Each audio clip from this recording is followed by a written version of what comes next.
Aleluia! Esse hino é simplesmente maravilhoso. Breve vamos terminar a batalha aqui. Breve, está pertinho. Logo, logo estaremos com o nosso capitão, o Senhor e Salvador Jesus Cristo. Amém. Amém. Ainda de pé, queridos, Abacuque. Vamos abrir lá no nosso profeta menor, Abacuque, capítulo 1. E vamos ler a partir do verso 1. Abacuque, capítulo 1, a partir do verso 1. Aleluia. Diz assim o texto sagrado, meus queridos. Abacuque 1, a partir do verso 1. O peso que viu o profeta Abacuque. Até quando, Senhor, clamarei eu, e tu não me escutarás? Gritar-te-ei violência, e não salvarás. Por que razão me mostras a iniquidade, e me fazes ver a opressão? Pois que a destruição e a violência estão diante de mim, havendo também quem suscite a contenda e o litígio. Por esta causa, a lei se afrouxa, e a justiça nunca se manifesta, porque o ímpio cerca o justo, e a justiça se manifesta distorcida. Vede entre os gentios e olhai, e maravilhai-vos, e admirai-vos, porque realizarei em vossos dias uma obra que vós não crereis, quando for contada. Porque eis que suscito os caldeus, nação amarga, impetuosa, que marcha sobre a largura da terra, para apoderar-se de moradas que não são suas. Horrível e terrível é, dela mesma sairá o seu juízo e a sua dignidade. Verso 8. E os seus cavalos são mais ligeiros do que os leopardos, e mais espertos do que os lobos à tarde. Os seus cavaleiros espalham-se por toda parte, e os seus cavaleiros virão de longe, voarão como águias que se apressam a devorar. Eles todos virão para fazer violência. Os seus rostos buscarão o vento oriental e se reunirão os cativos como areia. E escarnecerão dos reis e dos príncipes, farão zombaria. Eles se rirão de todas as fortalezas, porque amontoarão terra e as tomarão. Último verso, versículo 11. Então muda a sua mente e seguirá, e se fará culpado, atribuindo este seu poder ao seu Deus. Podemos assentar, queridos? Vou tentar ser breve nesta mensagem tão contundente. O livro de Abacuque, meus queridos, é um livro muito interessante. Muito interessante. Tem apenas 3 capítulos, mas é um livro atualíssimo. Atualíssimo. Porque neste livro Abacuque levanta questões que discutimos hoje, nos nossos dias. Abacuque levanta a bandeira das questões sociais. Abacuque levanta as questões da situação política, da geopolítica. Então ele começa a falar de temas que nós discutimos hoje, nos nossos dias. E o interessante neste livro, irmãos, é que quando nós começamos a lê-lo, nós percebemos que as mesmas situações que envolvem ou que servem de arcabouço para toda essa história, elas possuem as mesmas propriedades, vamos dizer assim, do arcabouço da nossa atualidade. A história que é descrita aqui por Abacuque descreve exatamente o que ocorre nos nossos dias. Mas é um livro que nos traz muitas lições, mas eu queria abordar apenas 3 aspectos, né? Porque para esses aspectos foi que Deus me fez me virar. né? Deus me fez olhar. Então, quem foi esse profeta? Né? A referência que nós temos lá no capítulo 3 de Abacuque, verso 19, nos dá uma indicação, né? Porque ele diz assim: ao cantor mor sobre os meus instrumentos de música, dá a entender que Abacuque era responsável, ou um músico levita no templo, né? No templo sagrado, no sagrado da época, no templo de Salomão. Abacuque era um homem que tinha coragem de abrir o peito e expor as suas dúvidas. Abacuque foi contemporâneo de Jeremias e sofreu as mesmas pressões, as mesmas angústias e viu os mesmos perigos. Quem conhece bem a história de Jeremias, chamado o profeta chorão, né, vai entender um pouco da carga emocional que Abacuque tinha, porque ambos viveram o mesmo período. Qual era a situação política de Abacuque? Como é que estava a situação política da época? Bom, naquela época existiam três grandes superpotências, três grandes impérios: o Império Assírio, o Império Babilônico e logo a seguir também o Império Egípcio. E o que aconteceu, meus irmãos? O Império Babilônico, ele vem numa sucessivas campanhas de grandes vitórias, né? Eles, como a própria expressão aqui usada no texto, eles marchavam sobre a largura da terra. Era um exército extremamente poderoso, muito bem armado, extremamente bem liderado, tinha estratégias únicas, então não tinha inimigos que o pudessem vencer. Então o que ele fez?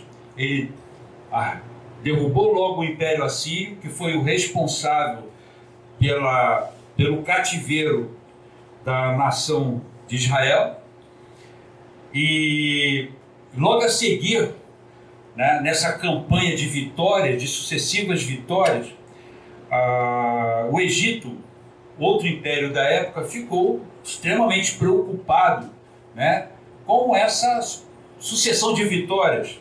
Eles estavam vendo os babilônios vindo de uma maneira que ninguém mais os podia impedir.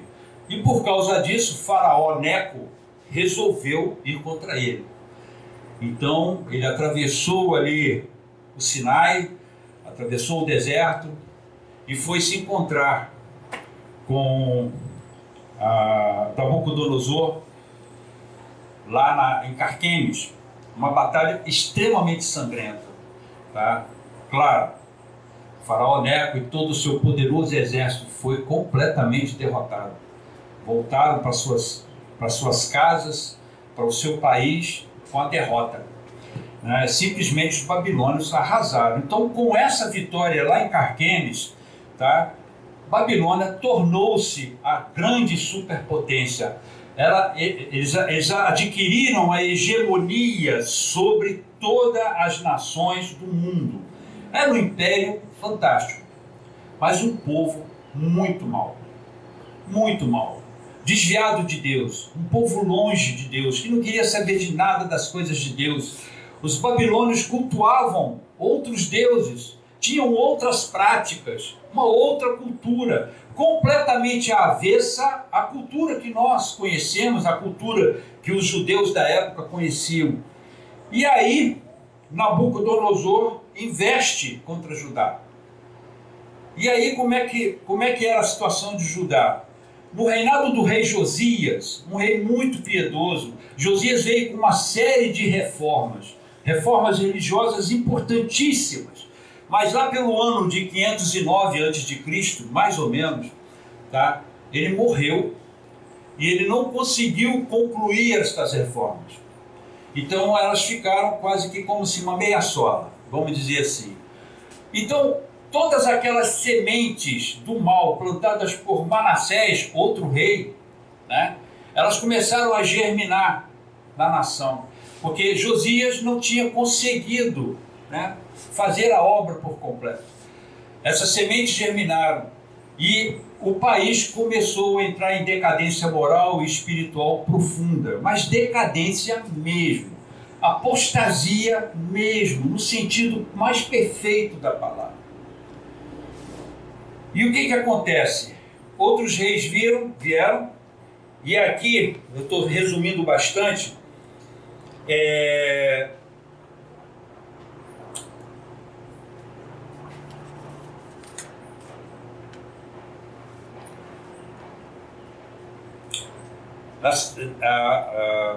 o que aconteceu?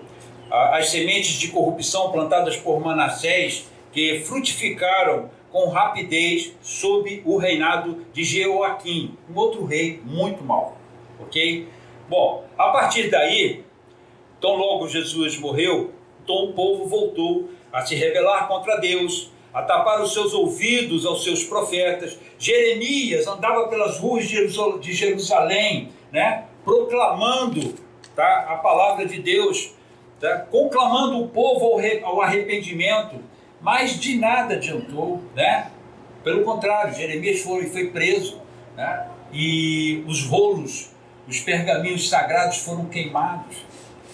Bom, a coisa foi se agravando cada vez mais, e aí foi chamado novamente para se humilhar. O rei Jeoacás fez isso, e aí o cálice da ira de Deus foi se enchendo até que chegou um limite, meus irmãos. Como sempre, Deus tem também os seus limites.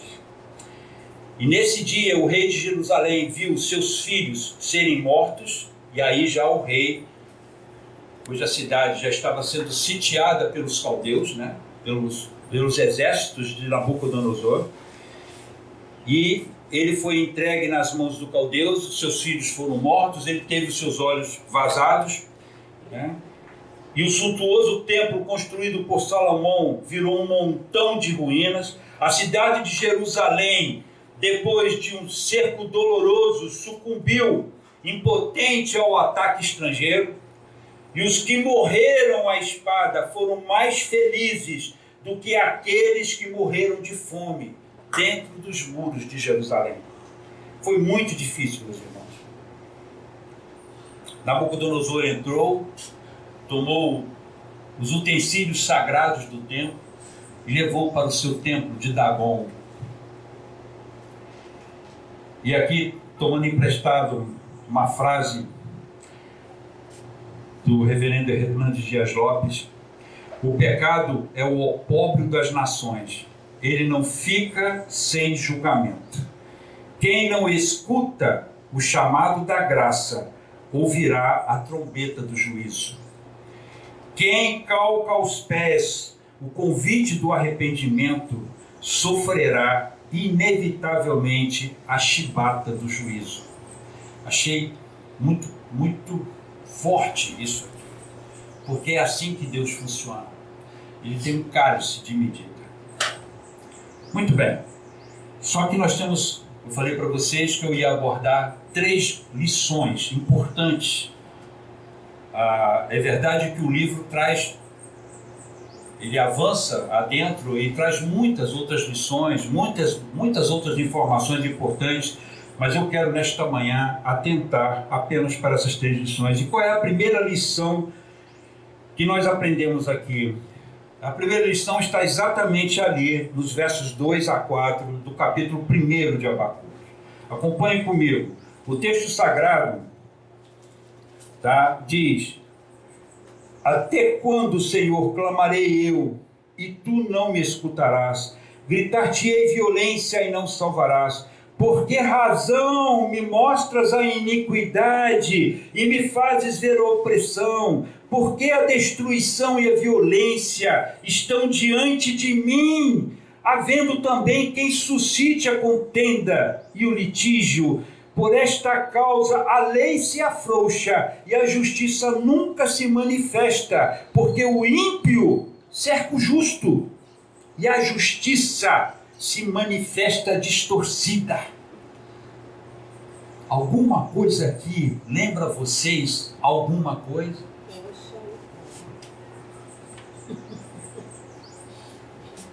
Essa experiência de Abacuque é algo dos nossos dias.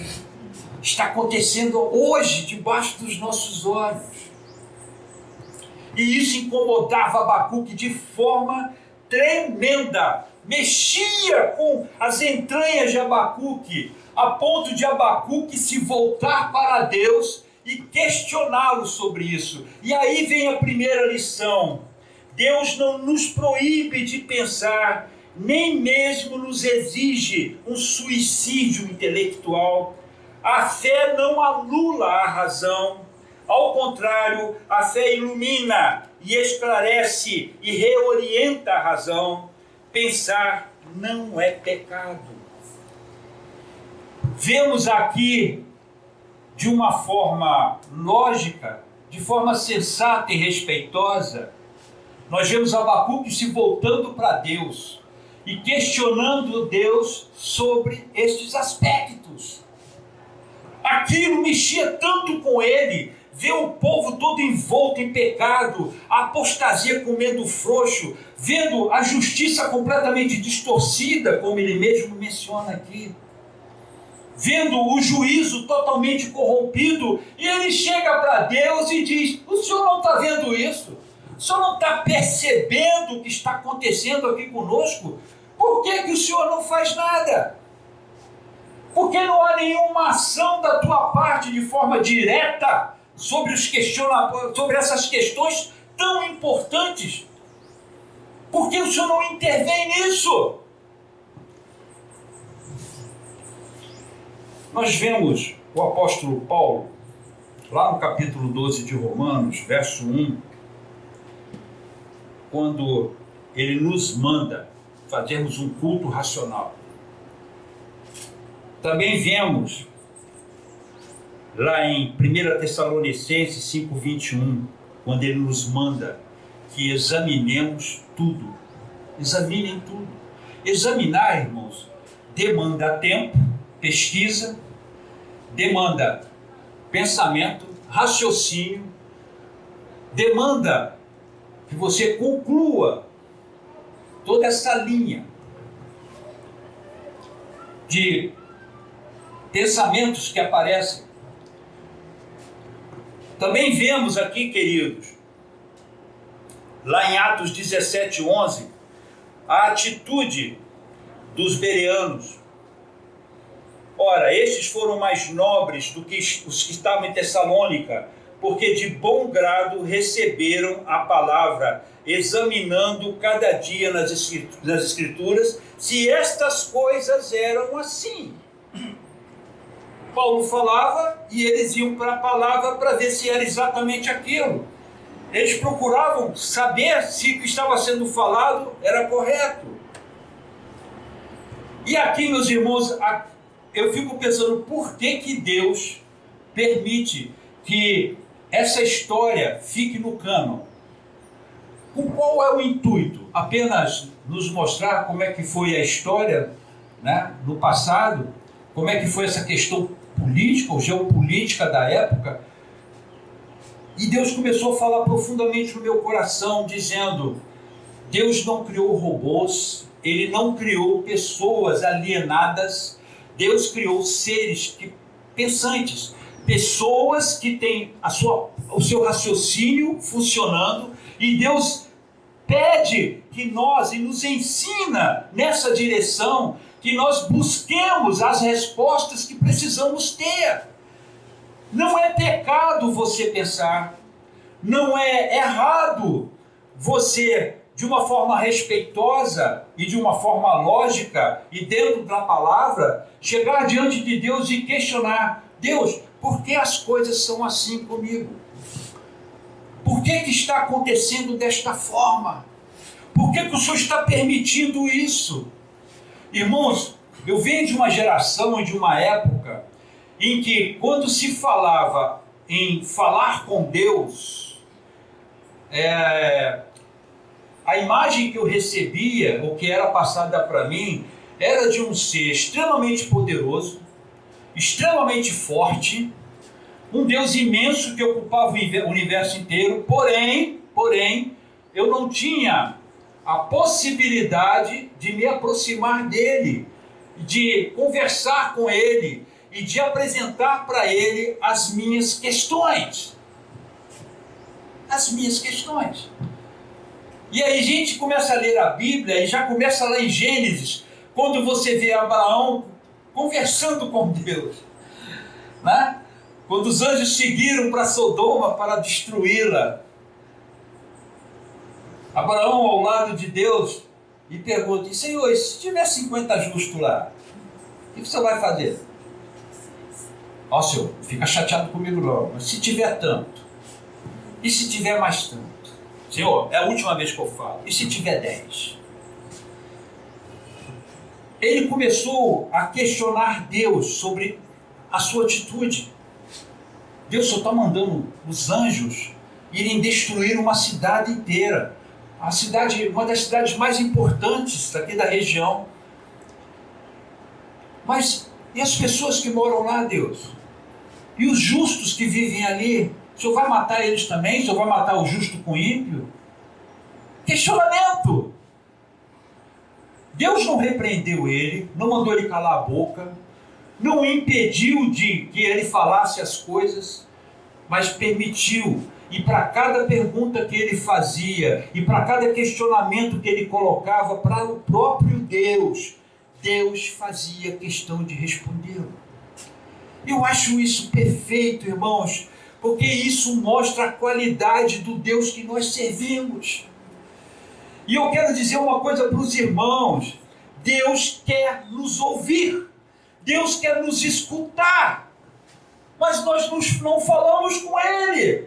Ficamos naquela reza diária, ou nos limitamos a esse conhecimento parco, medíocre da pessoa dele, achando que, não, que isso, eu posso me atrever a fazer isso. Não, irmãos, Deus quer te ouvir, porque Ele conhece teu coração. Então chega para Ele e fala: Deus, sei, Senhor, eu não entendo isso aqui, eu não consigo compreender isso, por que tem que ser assim, meu Pai? E aqui nós vemos Abacuque fazendo exatamente isso. Ele chega para Deus, não de uma forma soberba, como alguém que está acima. Não, ele chega diante de Deus de uma forma humilde, mas porém sincera, porém lógica, tá? E diz: Deus, o Senhor não está vendo toda essa desgraça aqui no reino? O Senhor não está enxergando o que essas pessoas estão fazendo? E o Senhor não faz nada por quê?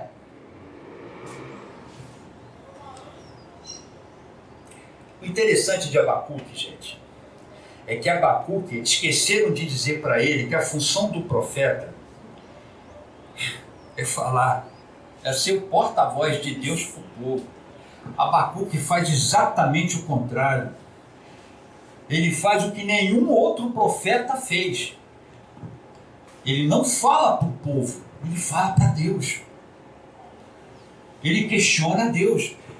Ele não vai lá no povo dizer: vocês estão em pecado, assim como Jeremias fez. E nós vemos aqui vários exemplos de Jeremias, de Amós. Nós vemos Isaías falando às nações. Nós vemos Amós também. E aí, meus queridos, profecias contra Edom. Nós vemos os profetas se voltando para o povo, trazendo a mensagem de Deus para este povo. Abacuque faz exatamente o contrário. Ele vai na contramão desse negócio. E ele se volta para Deus e fala com Ele.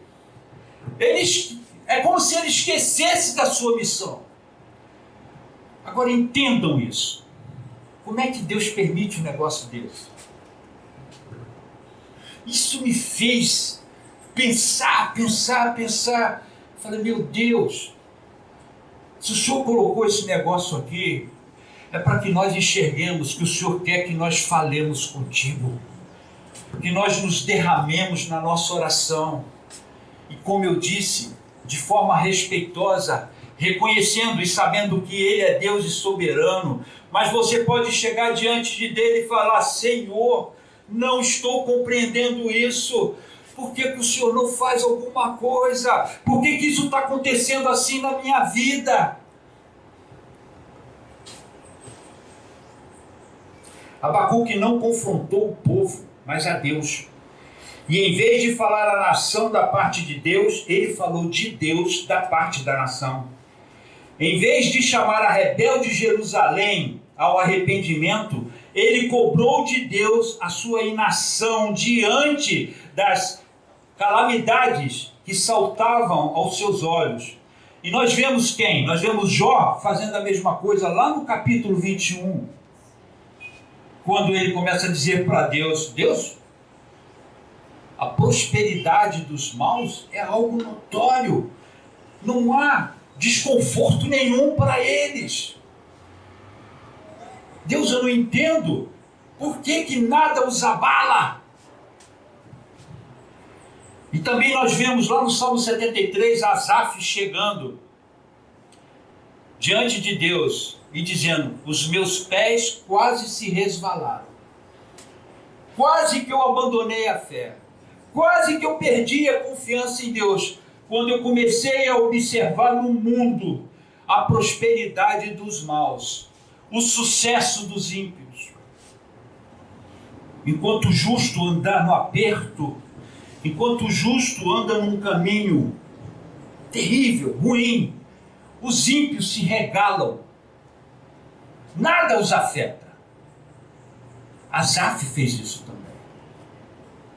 Falta-nos coragem, irmãos, de chegarmos diante de Deus com respeito, com amor, reconhecendo Ele como nosso Pai, e agirmos de uma forma com Ele, abrindo o nosso coração, dizendo para Ele: Senhor, isso me incomoda, eu não consigo compreender por que é assim. E isso nos leva para o segundo ponto, a segunda lição, que nem sempre a resposta que teremos será a resposta que queremos.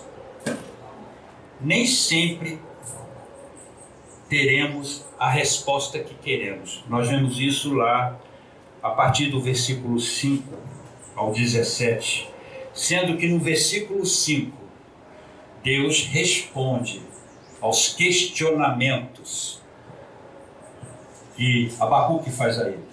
Então olha que coisa interessante.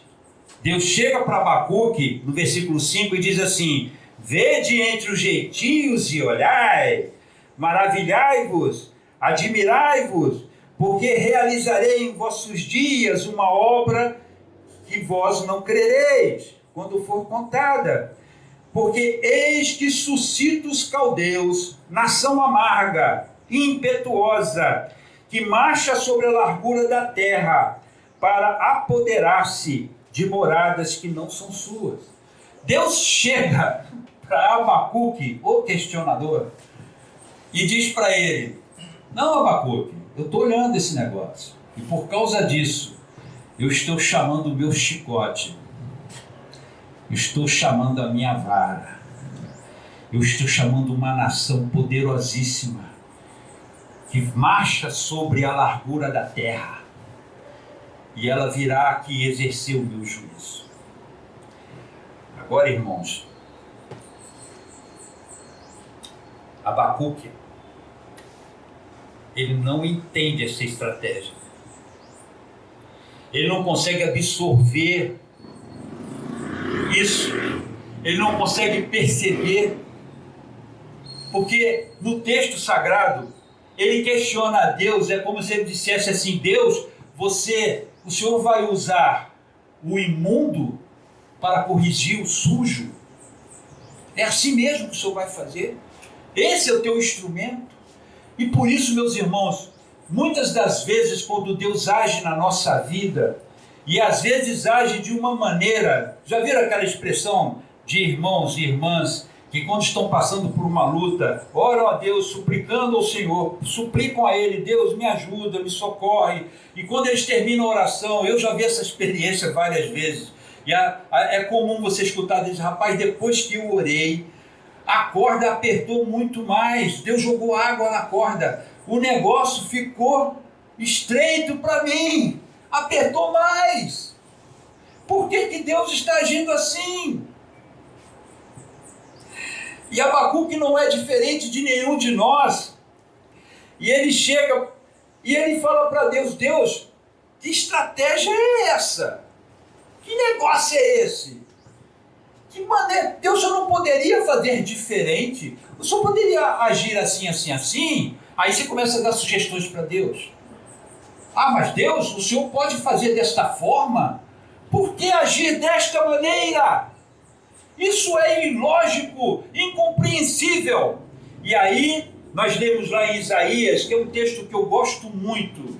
Esse texto fala forte no meu coração. Isaías 55, 8 e 9.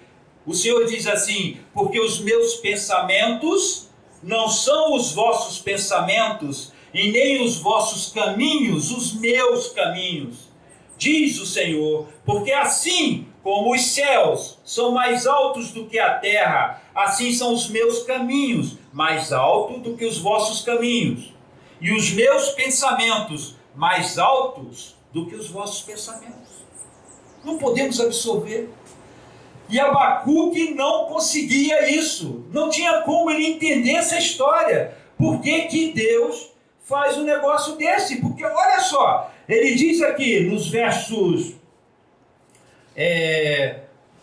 12, 13 e 17: mas és tu desde a eternidade, o Senhor meu Deus, meu santo, nós não morreremos, ó Senhor, o puseste para julgamento, e tu, ó Deus, poderoso, o estabeleceste para correção. Aí ele diz assim para Deus, é isso que ele não consegue compreender, lá no verso 13: e tu és tão puro de olhos, que não podes ver o mal, e não podes contemplar a iniquidade, porque olhas para o que procede traiçoeiramente. Na cabeça de Abacuque, ele não conseguia entender Deus lançando mão de um instrumento, tá, muito, muito, muito pior do que o povo, do que a nação de Judá, como método para imprimir o seu juízo. Ele não conseguia aceitar ele, falar: Deus, o Senhor é tão puro com seus olhos, o Senhor não aceita esse pecado, o Senhor não concebe estas coisas. Por que que tu lanças mãos dessa forma, desta maneira? E lá no verso 17, ele diz assim, porque através, diz assim, porventura esvaziarão a rede e não pouparão de matar continuamente as nações. A nação dos caldeus, a Babilônia, ela vinha arrebentando com todos os reinos da época. E eles eram profundamente maus, destruidores, aniquiladores. E eles vinham varrendo do mapa todas essas nações. Eles eram muito ruins. E na cabeça de Abacuque, ele não conseguia absorver como Deus podia lançar mão desse tipo de instrumento. Muito bem, irmãos. Continuando. O que nós vemos aqui nessa lição, nessa lição do capítulo, desse capítulo primeiro? A primeira lição, a fé não anula a razão, e depois a segunda lição, nem sempre a resposta que teremos será a resposta que queremos. Então Deus responde para Abacuque desta maneira. E aqui deparamos com dois caminhos, duas direções, e precisamos escolher uma. Ou obedecemos a Deus, ou nos submetemos à sua vontade. Então Abacuque se depara diante de uma resposta de Deus que não o agrada. E aí a gente se lembra de quem? Lembramos de Jonas, a mesma coisa. Quando Deus chamou Jonas e falou: você vai lá em Nínive e prega para aquele povo lá, para que gere arrependimento no coração daqueles homens, porque eu vou destruir a cidade. Mais de 100 mil pessoas. Mais de 100 mil pessoas. Deus já tinha decretado juízo sobre Nínive, capital da Síria, o primeiro império, um império poderosíssimo, tremendamente mau, que subjugou Israel, que fez muita maldade com a nação de Israel. No entanto, Deus se volta para Jonas e diz para ele assim: vai lá em Nínive e prega para eles. Jonas olhou assim, estupefato para Deus. Como é que é? Eu estou torcendo para o Senhor mandar um fogo em cima daquele povo, consumir eles todos, e o Senhor quer me mandar lá para pregar para eles? É isso mesmo? Jonas também não entendeu. Abacuque não entendeu. Nós não entendemos. quando muitas vezes nós oramos e Deus nos coloca em situações diferentes, para não dizer outra coisa, bem diferentes daquilo que nós esperávamos. Esperávamos aquela resposta maravilhosa, direta, objetiva. Você está no sufoco, então vamos para lá, vou te tirar do sufoco agora. Ele faz assim, mas muitas vezes ele age de outra maneira, nos deixando atônitos, perplexos. E aí, nós vamos para o terceiro ponto para finalizar. Nos colocamos diante de uma encruzilhada. Estamos agora diante de uma decisão a tomar. Ou nos rebelamos contra a vontade de Deus. Não, isso aí eu não vou fazer não. Isso aí eu não vou seguir não. Não vou mesmo. Eu vou nessa direção aqui. Nessa eu não vou não. Ou então, obedecemos a Deus. E aí nós vemos lá em Mateus capítulo 19 um bom exemplo disso, gente. Um momento em que você fica diante de ou eu obedeço a Deus, ou eu sigo o que Ele está me mandando fazer, ou eu me afasto dele. E lá em Mateus capítulo 19, verso 16, diz: E eis que aproximou-se dele um jovem, e disse-lhe: Bom mestre, que bem farei para conseguir a vida eterna? Disse-lhe Jesus: Se queres ser perfeito, vai, vendes tudo que tem, dá aos pobres, e terás um tesouro no céu. E vem, e segue-me. E o jovem, versículo 22, e o jovem, ouvindo esta palavra, retirou-se, triste, porque possuía muitas propriedades. E qual é a terceira lição, irmãos? E a essa atitude é a atitude que muda todas as coisas. Nós estamos ali diante da encruzilhada, naquele momento de tomarmos a decisão, ou fazemos aquilo que achamos que temos que fazer, ou obedecemos Deus. E antes de entrar nisso aqui, deixa eu contar uma experiência rapidinha de ontem que eu tive. Minha esposa saiu para o shopping com meu neto, minha filha e o marido dela resolveram sair também, e eu fiquei sozinho em casa. Eu estava trabalhando essa mensagem aqui. E eu senti de Deus que eu tinha que falar com ele algumas coisas que eu não estava tendo coragem de falar com ele. Eu me ajoelhei no meu quarto, eu me voltei para Deus e dei uma de Abacuque. E comecei a falar a Deus: Deus, por que tem que ser assim? Por que fulano ainda não se arrependeu? Por que ciclano ainda não alcançou a salvação?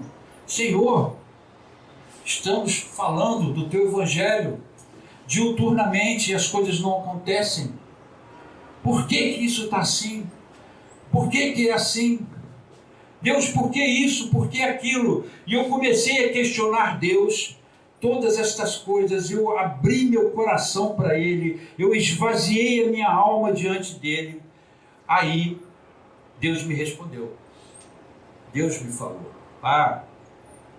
Cirúrgico. Foi cirúrgico. E Deus, quando fala comigo, Ele fala na sua palavra. Deus fala com cada um da sua maneira. Comigo é aqui. E aquilo me levou ao texto da mensagem de domingo passado. Isaías capítulo 31. Se eu não me engano, verso 26. Que diz assim: Este é o caminho, andai por ele. Não se desvie nem para a esquerda e nem para a direita. Este é o caminho. Questionei Deus sobre modificações, mudanças que precisavam acontecer. Questionei Deus sobre outras soluções. Coloquei diante de Deus as mesmas questões que Abacuque fez. E Deus me respondeu na mesma hora: o caminho que você está percorrendo é o caminho que eu quero que você percorra. Você vai ouvir uma voz, está escrito assim no texto, você vai ouvir uma voz detrás de ti, te dizendo: este é o caminho, andai por ele. Não se desvie nem para a direita e nem para a esquerda. Ordem de Deus direta para mim, naquele momento. resposta direta para as minhas perguntas. E exatamente assim aconteceu com Abacuque. Quando ele questionou Deus, levantou 3 questões fortíssimas para Deus, Deus falou: vou levar uma nação que vai exercer o meu juízo sobre Judá. E aí, queridos, qual é a terceira lição? Eu apresentar-me a Deus e esperar nele em oração. Isso está onde? Capítulo 2, verso 1. Olha o que Abacuque fez. E isso, ele podia na hora ter falado assim: Deus, você quer saber de uma coisa? Segue o teu caminho que eu vou seguir o meu. Foi isso que ele fez? Não. Vamos lá, 2:1. Olha o que está escrito. A gente precisa ver essa coisa linda que Abacuque fez. Ele diz: sobre a minha guarda estarei, e sobre a fortaleza me apresentarei e vigiarei, para ver o que falará a mim, e o que eu responderei quando for arguído. Abacuque 2:1. Eu dei uma olhada lá na NVI, eu particularmente não gosto dessa tradução, mas desta vez eu gostei. Olha o que diz na NVI, gente. Diz lá: ficarei no meu posto de sentinela, e tomarei a posição sobre a muralha, e aguardarei para ver o que ele me dirá, e que resposta terei à minha queixa. Abacuque fez exatamente isso. Ele foi por quarto de guerra dele. Ele foi para o seu canto de oração. E ele se postou diante de Deus. Se humilhou diante de Deus. E aguardou a resposta dele. O que aconteceu? A resposta veio. A resposta veio. Deus responde a Abacuque aonde? Lá no verso 2. Então o Senhor me respondeu. Olha o que Abacuque diz. O Senhor me respondeu. Aconteceu comigo ontem, irmãos. Esse negócio funciona. Tá? Então o Senhor me respondeu e disse: escreve a visão e torna bem legível, e põe sobre tábuas para que possas ler até quem passa correndo, porque a visão ainda é para o tempo determinado, mas se apressa para o fim, e não enganará. Se tardar, espera-o, porque certamente virá, não tardará. Deus diz para Abacuque que dentro de um tempo determinado, Babilônia também seria julgada, todos os seus pecados, e que ela não ficaria impune. Isso está onde? Capítulo 2 de Abacuque, versos 7 e versos 8. Deus fala para Abacuque assim: Abacuque, preste atenção no que eu vou te falar. Vou usar a Babilônia como minha vara, mas escuta, ela vai sofrer as consequências disso. Eu vou julgá-la. Eu vou exercer sobre ela o meu juízo. E o que acontece, meus irmãos? Lá em Daniel, capítulo 5, versos 30 e 31. Dario, o persa, ele entra dentro da Babilônia, mata o rei e pega toda a cidade. Ele exerce uma destruição sobre a Babilônia. Ele remove a Babilônia do mapa. Aconteceu exatamente como Deus falou que ia acontecer, e aconteceu no tempo certo, no tempo aprazado por Deus. A ideia central desse livro, irmãos, está lá no capítulo 2, verso 4, que diz assim, bem no finalzinho: o justo viverá pela fé, ou o justo pela fé viverá. O justo não anda por vista, e sim por fé. O justo crê naquilo que Deus fala e promete, porque a terra se encherá do conhecimento da glória do Senhor, como as águas cobrem o mar. 2,14. Deus fala isso para Abacuque. Diz para ele que a terra, aquela terra que está toda transtornada, cheia de problemas, um dia se encheria da glória de Deus, transbordaria essa glória. Deus sempre estará no controle de todas as coisas. Olha o que está lá em 2,20.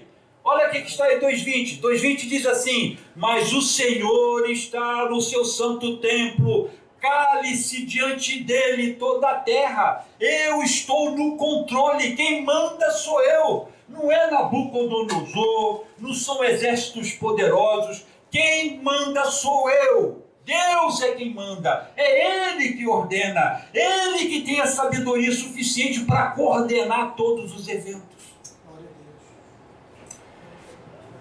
Em Abacuque 3, diz assim: ouvi. Aí, meus irmãos, é nesse ponto que eu quero finalizar. Eu preciso só de mais 5 minutos. No capítulo 3 diz assim: ouvi, Senhor, a tua palavra e temi. Aviva, ó Senhor, a tua obra no meio dos anos. No meio dos anos faze-a conhecida. Na tua ira lembra-te da misericórdia. Ouvindo-o eu, o meu ventre se comoveu. A sua voz, e tremeram os meus lábios. Entrou a podridão nos meus ossos, e estremeci dentro de mim. No dia, olha que coisa tremenda, no dia da angústia descansarei, quando subir contra o povo que invadirá com as suas tropas. Porque ainda que a figueira não floresça, muitas vezes pegamos esse texto e colocamos ele fora do contexto. Aqui, nesse exato momento, quando Abacuque estava naquela encruzilhada e ele optou a entrar no santuário, a entrar na presença de Deus, foi nesse exato momento que ele teve a maior de todas as compreensões, que Deus está no controle, e mesmo que tudo pareça cair dos pedaços à tua frente, mesmo que a figueira não floresça e nem haja fruto na vide, ainda que decepcione o produto da oliveira e os campos não produzam mantimento, ainda que as ovelhas da malhada sejam arrebatadas e nos currais não haja gado, todavia eu me alegrarei no Senhor e exultarei no Deus da minha salvação. O Senhor Deus é a minha força e fará os meus pés como as servas e me fará andar sobre as minhas alturas, para o cantor mor sobre os instrumentos de corda. E amados da minha alma, vocês estão entendendo o negócio aqui? Sabe por que ele fez essa declaração? Porque ele entrou no santuário de Deus, naquele exato momento, diante de todos aqueles questionamentos que ele fazia, justos questionamentos, porque ele se incomodava com a situação da nação de Judá. Ele estava chateado com todos aqueles desmandos que estavam acontecendo ali. Mas quando ele entra na presença de Deus e Deus dá a resposta que deu para ele, ao invés de ele ficar furioso, ele ficou perplexo. Mas ele não se destoou. Ele foi para o santuário, se ajoelhou e orou a Deus, conforme nós vimos aqui agora há pouco. E aí, naquele momento, naquele exato momento, ele diz assim, ouvindo eu, ele está lá no santuário, ele está com Deus nesse momento, o meu ventre se comoveu à sua voz, eu tremi diante de ti. Com quem mais aconteceu isso? Asaf, Salmo 73, a mesma coisa. Ele diz, os meus pés quase se resvalaram, até o momento que eu entrei no santuário e compreendi o fim deles. Com quem mais aconteceu? Com Jó, a mesma coisa. Aquele Jó que chegou para Deus e falou, Deus, tu não está olhando isso não? O justo vive no aperto, mas o ímpio se regala. Nada acontece com ele. Mas lá no final, vocês vão ver, em Jó, no capítulo 42, de 1 a 6, ele se coloca diante de Deus. E ele diz assim, falei de coisas que eu não entendia. Falei de coisas que eu não compreendia, que eu não alcançava. Ó Deus, me perdoe. Agora eu vou ficar calado. E agora o Senhor fala. Quem vai falar agora é o Senhor. Eu não vou falar mais nada. Mas quando foi que isso aconteceu? Quando ele foi para Deus. Meus irmãos, o que está nos faltando é sermos corajosos a ponto de chegarmos diante de Deus e dizermos para Ele tudo aquilo que nos incomoda, que nos aflige, as coisas que não compreendemos. Seguimos a caminhada do Evangelho, a caminhada cristã, mancando, porque não compreendemos determinadas coisas, e muitas vezes Deus quer nos revelar, Deus quer nos falar, Deus quer nos mostrar para nós qual é a sua intenção, como Ele mostrou para Abraão, como Ele mostrou para os outros servos dele, como Ele mostrou para Abacuque. Abacuque, fica tranquilo, eu vou exercer meu juízo sobre Babilônia.